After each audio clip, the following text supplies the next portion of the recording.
Romains au chapitre 13, que toute personne soit soumise aux autorités supérieures. Amen. Car il n'y a point d'autorité qui ne vienne de Dieu, et les autorités qui existent ont été instituées de Dieu.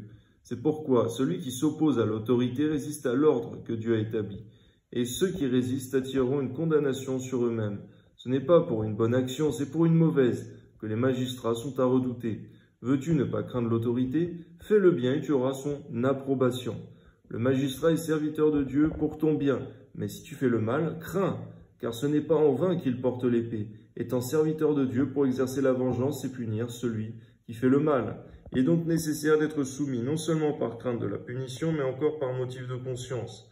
C'est aussi pour cela que vous payez les impôts, car les magistrats sont des ministres de Dieu entièrement appliqués à cette fonction. Rendez à tous ce qui leur est dû, l'impôt à qui vous devez l'impôt, le tribut à qui vous devez le tribut, la crainte à qui vous devez la crainte, l'honneur à qui vous devez l'honneur. Ne devez rien à personne, si ce n'est de vous aimer les uns les autres. Car celui qui aime les autres a accompli la loi. En effet, les commandements, tu ne tueras point, tu ne déroberas point, tu ne convoiteras point, et ce qu'il peut encore y avoir se résume dans cette parole. Tu aimeras ton prochain comme toi-même. L'amour ne fait point de mal au prochain. L'amour est donc l'accomplissement de la loi. Cela importe d'autant plus que vous savez en quel temps nous sommes. C'est l'heure de vous réveiller enfin du sommeil, car maintenant le salut est plus près de nous que lorsque nous avons cru. Seigneur, que ce soit pour nous tous un encouragement, Seigneur. C'est vrai.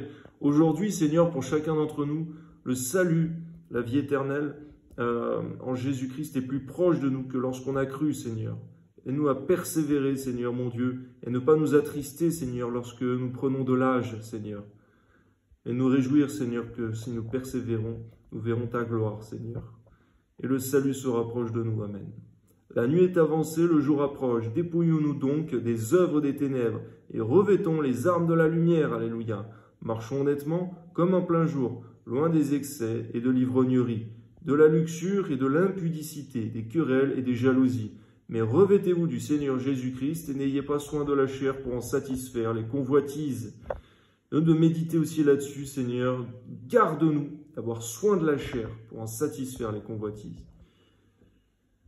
À toi soit la gloire, Seigneur, donne-nous plutôt d'avoir soin d'écouter ton Esprit Saint, Seigneur, pour satisfaire ta volonté. Amen.